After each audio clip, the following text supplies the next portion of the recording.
I work on cargo ships. A scarred whale began acting erratically around us. We thought it was the danger. We were wrong. So wrong. I work on cargo ships.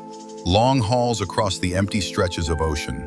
It's usually monotonous, the endless blue, the thrum of the engines, the routine. But this last trip was different. It started about 10 days out from port, somewhere in the Pacific. I was on a late watch, just me and the stars and the hiss of the bow cutting through the water. That's when I first saw it, a disturbance in the dark water off the port side, too large to be dolphins, too deliberate for a random wave. Then a plume of mist shot up, illuminated briefly by the deck lights. A whale. Not unheard of, but this one was big, really big, and it was close. The next morning it was still there, keeping pace with us. A few of the other guys spotted it. Our bosun, a weathered old hand on the sea, squinted at it through his binoculars. Humpback, by the looks of it, he grunted. Big fella, lost his pod maybe. But there was something off about it. It wasn't just its size, though it was easily one of the largest I'd ever seen, rivaling the length of some of our smaller tenders. It was its back. It was a roadmap of scars. Not just the usual nicks and scrapes you see from barnacles or minor tussles. These were huge, gouged-out marks, some pale and old, others a more recent, angry pink, long, tearing slashes, and circular, crater-like depressions. It looked like it had been through a war. And it was alone. Whales, especially humpbacks, are often social. This one was a solitary giant, a scarred sentinel in the vast, empty ocean. And it was following us, not just swimming in the same general direction, but actively shadowing our ship. If we adjusted course, it adjusted too, maintaining its position a few hundred yards off our port side. This went on for the rest of the day. Some of the crew found it a novelty, a bit of wildlife to break the tedium. I just found it unsettling. There was an intelligence in the way it moved, in the occasional roll that brought a massive dark eye to the surface, seemingly looking right at us. The second day was the same. The horror was our constant companion. The novelty had worn off for most. Now it was just there, a silent, scarred presence. I spent a lot of my off hours watching it. There was a weird sort of gravity to it. I couldn't shake the feeling that its presence meant something, though I couldn't imagine what. The scars on its back fascinated and repulsed me. What could do that to something so immense? A propeller from a massive ship, an orca attack, but on a scale I'd never heard of. Then late on the second day of its appearance, something else happened. Our ship started to lose speed, not drastically at first, just a subtle change in the engine's rhythm, a slight decrease in the vibration underfoot. The chief engineer, a perpetually stressed man, was down in the engine room for hours. Word came up that there was some kind of issue with one of the propeller shafts, or maybe a fuel line clog. Nothing critical, they said, but would be running at reduced speed for a while, at least until they could isolate the problem. That's when the whale's behavior changed. It was dusk. The ocean was turning that deep, bruised purple it gets before full night. I was leaning on the rail, watching it. The ship was noticeably slower now, the wake less pronounced. Suddenly, the whale surged forward, closing the distance between us with alarming speed. It dove, then resurfaced right beside the hull, maybe 20 yards out, and then it hit us. The sound was like a muffled explosion, a deep, resonant thump that vibrated through the entire vessel. Metal groaned. I stumbled, grabbing the rail. On the bridge, I heard someone shout. The whale surfaced again, its scarred back glistening, and then, with a deliberate, powerful thrust of its tail, it slammed its massive body into our hull again. Thump. This time, alarms started blaring. What in the hell? Someone yelled from the deck below. The captain was on the wing of the bridge, her voice cutting through the sudden chaos. All hands, report. What was that? The whale hit us a third time. This wasn't a curious nudge, this was an attack. It was ramming us. The impacts were heavy enough to make you think it could actually breach the hull if it hit a weak spot. Panic started to set in. A creature that size, actively hostile. We were a steel ship, sure, but the ocean is a big place. And out here, you're very much on your own. A few of the guys, deckhands mostly, grabbed gaff hooks and whatever heavy tools they could find, rushing to the side, yelling, trying to scare it off. The bosun appeared with a flare gun, firing a bright red star over its head. The whale just ignored it, preparing for another run. "Get the rifles," someone shouted. I think it was the second mate. "We need to drive it off." I felt a cold knot in my stomach. Shooting it? A whale? It felt monstrously wrong, but it was also ramming a multi-ton steel vessel. And that was just insane. It could cripple us, or worse, damage itself fatally on our hull. Before anyone could get a clear shot, as a group of crew members gathered with rifles on the deck, the whale suddenly dove deep. It vanished into the darkening water as if it had never been there. The immediate assumption was that the show of force, the men lining the rail, had scared it off. We waited, tense, for a long 5 minutes. Nothing. The ship continued its slow, laborious crawl through the water. The captain ordered damage assessments. Miraculously, apart from some scraped paint and a few dented plates above the waterline, our ship seemed okay.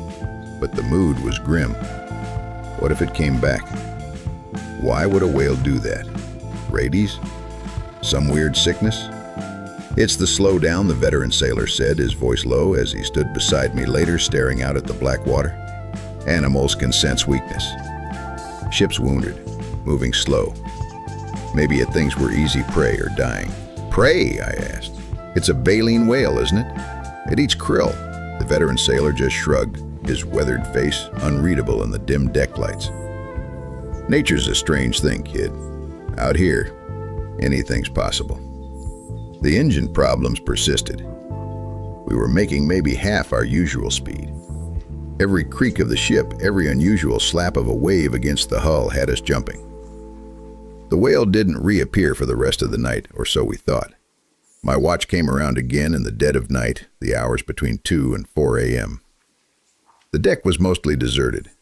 The sea was calm, black glass under a star-dusted sky. I was trying to stay alert, scanning the water, my nerves still frayed. And then, I saw it. A faint ripple, then the gleam of a wet back, much closer this time. It was the whale. It had returned, but only when the deck was quiet, when I was, for all intents and purposes, alone. My heart hammered. I reached for my radio, ready to call it in, but then it did something that made me pause. It didn't charge. It just swam parallel to us, very close, its massive body a dark shadow in the water. It let out a long, low moan, a sound that seemed to vibrate in my bones more than I heard it with my ears. It was an incredibly mournful, almost pained sound. Then it slowly, deliberately, bumped against the hull. Not a slam, not an attack, a bump.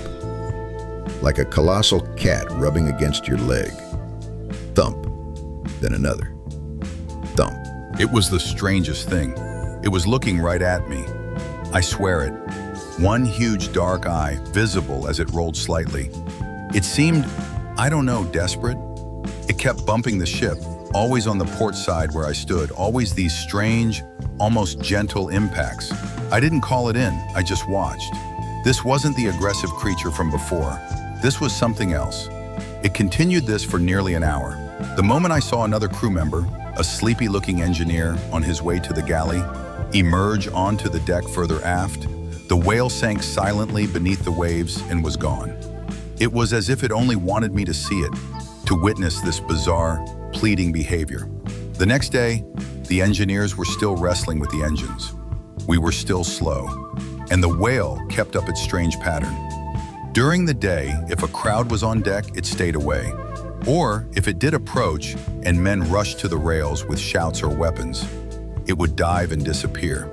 But if I was alone on deck, or if it was just me and maybe one other person who wasn't paying attention to the water, it would come close. It would start the bumping. Not hard, not damaging, but persistent. Thump, thump, thump. It was eerie. It felt like it was trying to communicate something. The other crew were mostly convinced it was mad, or that the ship's vibrations, altered by the engine trouble, were agitating it. The talk of shooting it became more serious.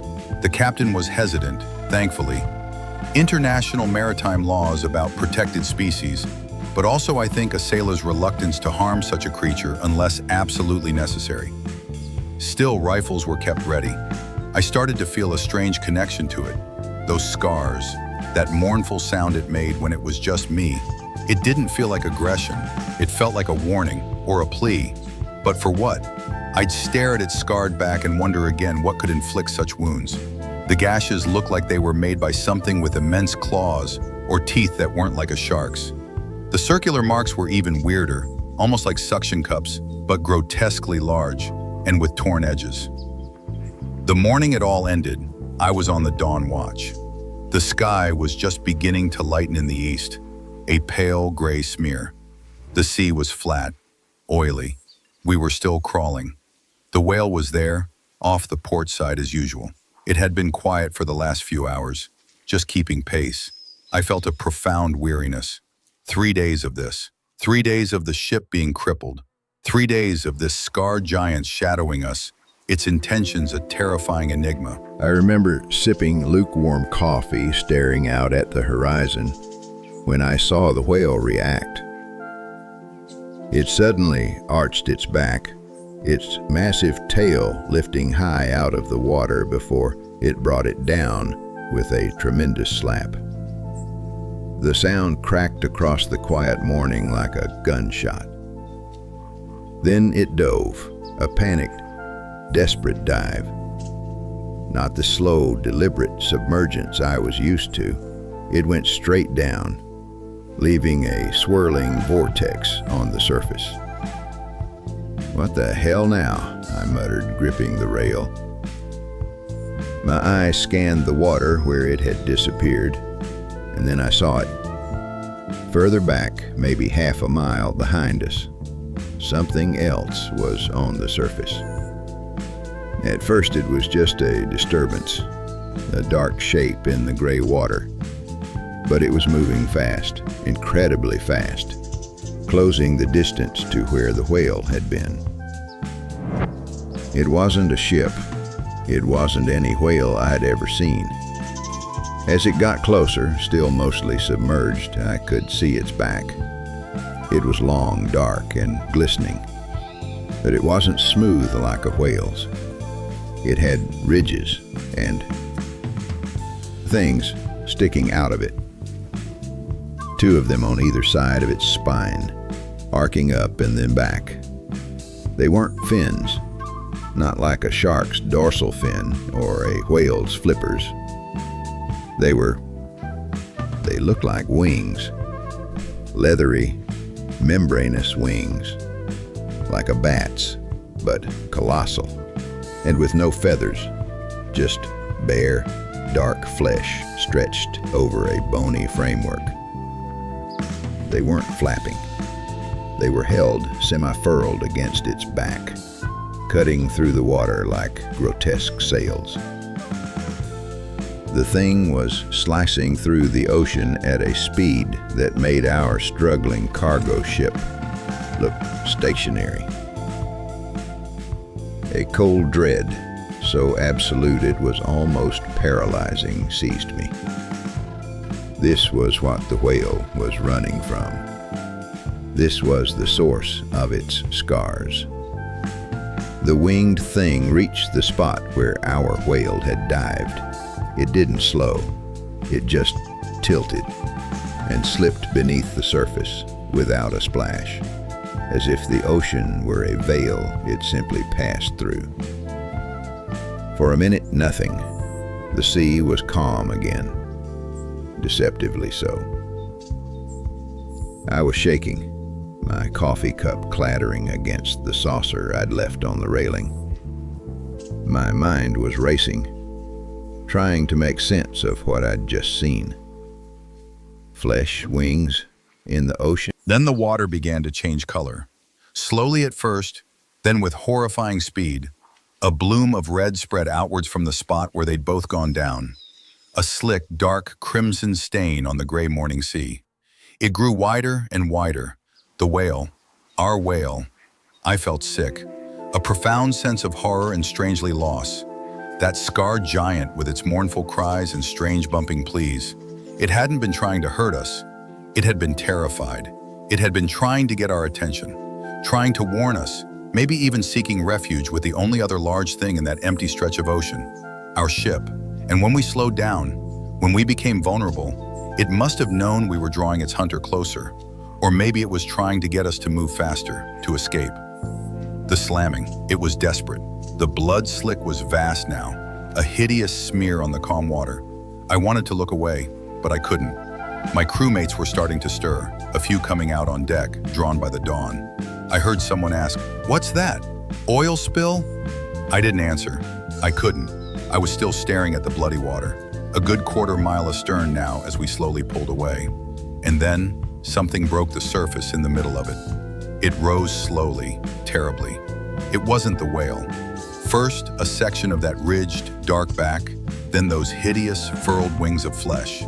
And then, its head, or what passed for a head. There were no eyes that I could see, no discernible features, really, except for what was clearly its mouth. It was a hole, a vast, circular maw, big enough to swallow a small car, and it was lined, packed, with rows upon rows of needle-sharp, glistening teeth, some as long as my arm. They weren't arranged like a shark's in neat rows. They were a chaotic forest of ivory daggers pointing inwards. The flesh around this nightmare orifice was pale and rubbery, like something that had never seen the sun. It just was. A vertical abyss of teeth, hovering above the blood-stained water. It wasn't looking at the ship, not in a general sense. It was higher out of the water than I would have thought possible for something of that bulk, without any visible means of buoyancy beyond the slight unfurling of those terrible wings, which seemed to tread water with a slow, obscene power. It rotated slowly, and then it stopped, and I knew, with a certainty that froze the marrow in my bones, that it was looking at me. There were no eyes. I will swear to that until the day I die. There was nothing on that featureless toothed head that could be called an eye. But I felt its gaze, a cold, ancient, utterly alien regard. It wasn't curious, it wasn't even malevolent, not in a way I could understand. It was like being assessed by a butcher, a focused, chilling attention, right on me, standing there on the deck of our vessel. Time seemed to stop. The sounds of the ship, the distant chatter of the waking crew faded away. It was just me and that thing staring at each other across a widening expanse of bloody water. I could feel my heart trying to beat its way out of my chest. I couldn't breathe. Then the chief engineer came up beside me, the same one who'd been battling our engine troubles. "God almighty," he whispered, his face pale. "What in the name of all that's holy is that?" The spell broke. The thing didn't react to the chief. Its focus, if that's what it was, remained on me for another second or two. Then, with a slow, deliberate movement, it began to sink back beneath the waves, its toothed maw the last thing to disappear into the red. The captain was on the bridge wing, binoculars pressed to her eyes, her face a mask of disbelief and horror. Orders were shouted. "Full power, get us out of here. Whatever you have to do, Chief, give me everything you've got." Suddenly, the engine problem that plagued us for days seemed less important. Miraculously, or perhaps spurred by the sheer terror of what we'd just witnessed, the engines roared to life, the ship shuddering as it picked up speed, faster than it had moved in days. No one spoke for a long time. We just stared back at the bloody patch of water shrinking in our wake. The silence was heavier than any storm. The realization hit me fully then, like a physical blow. The whale, the scars, the way it only approached when I was alone, bumping the hull, moaning. It wasn't trying to hurt us, it was running, it was terrified, it was trying to tell us, trying to warn us. Maybe it even thought our large metal ship could offer some protection or that we could help it. When we slowed down, we became a liability, a slow-moving target that might attract its pursuer. Its frantic slamming against the hull when the ship first slowed, it was trying to get us to move, to escape the fate it knew was coming for it. And it had singled me out for some reason. Maybe I was just a one on watch most often when it was desperate. Maybe it sensed, I don't know, I don't want to know. The The rest of the voyage was a blur of hushed conversations, wide eyes and constant fearful glances at the ocean. We reported an unidentified aggressive marine phenomenon and the loss of a whale, but how do you even begin to describe what we saw? Who would believe it? The official log was sanitized. We made it to port. I signed off the ship as soon as we docked. I haven't been back